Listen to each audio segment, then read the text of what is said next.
We are very grateful to be joined tonight by the Reverend Mariann Edgar Budde, who happens to be the Episcopal Bishop of Washington. Bishop Budde, while we have this conversation, we're going to show our viewers some of the scene, the tableau that unfolded in front of your house of worship today, which all of us, any of us who came to Washington as students for that first summer class trip, those of us who are history buffs and have read about that terrific building and its history, having hosted every president back to James Madison. The president shuts down Lafayette Square today, shows up in front of your house of worship, brandishing and holding aloft a Bible. What did you know about his visit? When were you informed? And what did you make of it? Thank you for inviting me to be on the show. In answer to your first question, I was not informed. We were given no warning that the president was making his way across the park to St. John's. I was sitting at home watching the news when I saw the images. Let me say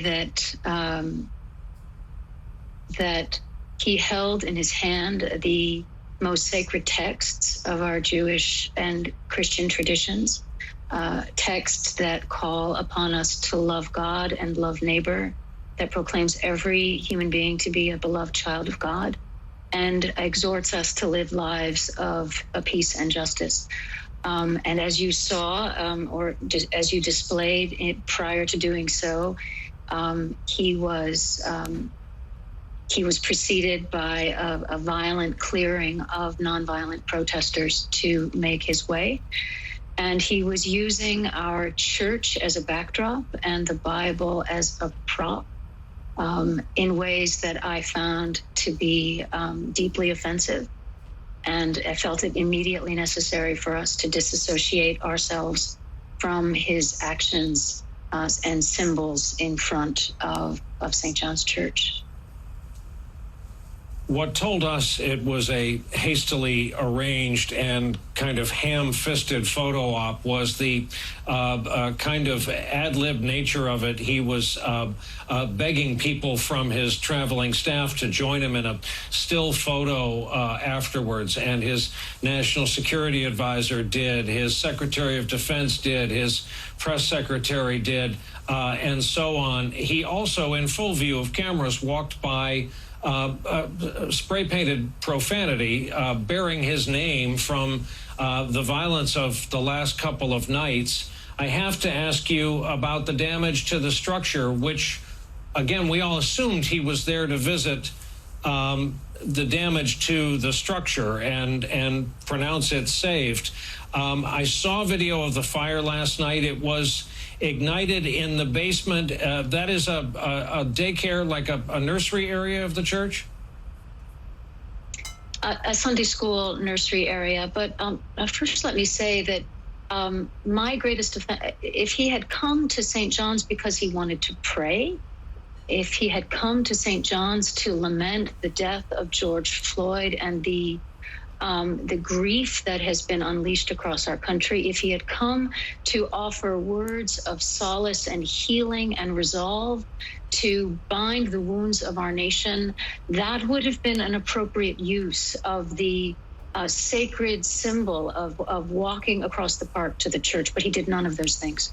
In fact, he used the church and he used the Bible in some ways as symbols to demonstrate or to symbolize American military power.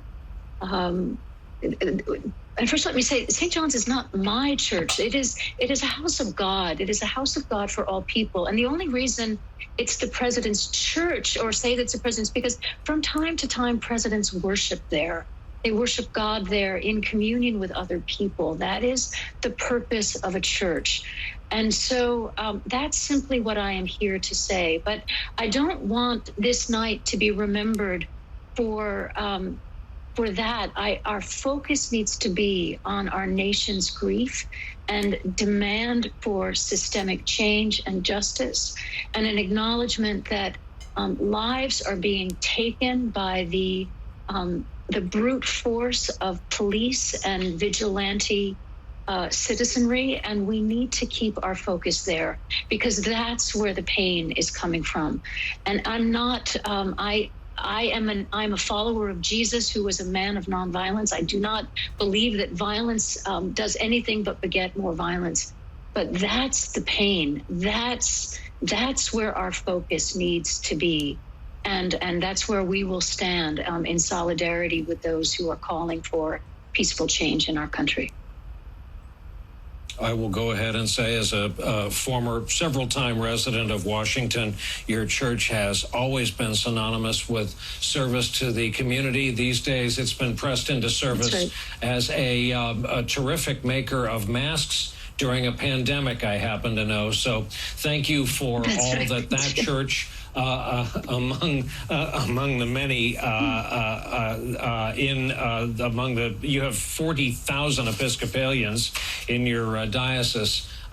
Bishop Mariann, Edgar, Budde, on what I know has been an emotional day for all the wrong reasons in the midst of everything else we're covering, and as you point out correctly, following the death of George Floyd. Let's bring in our guest tonight, Phil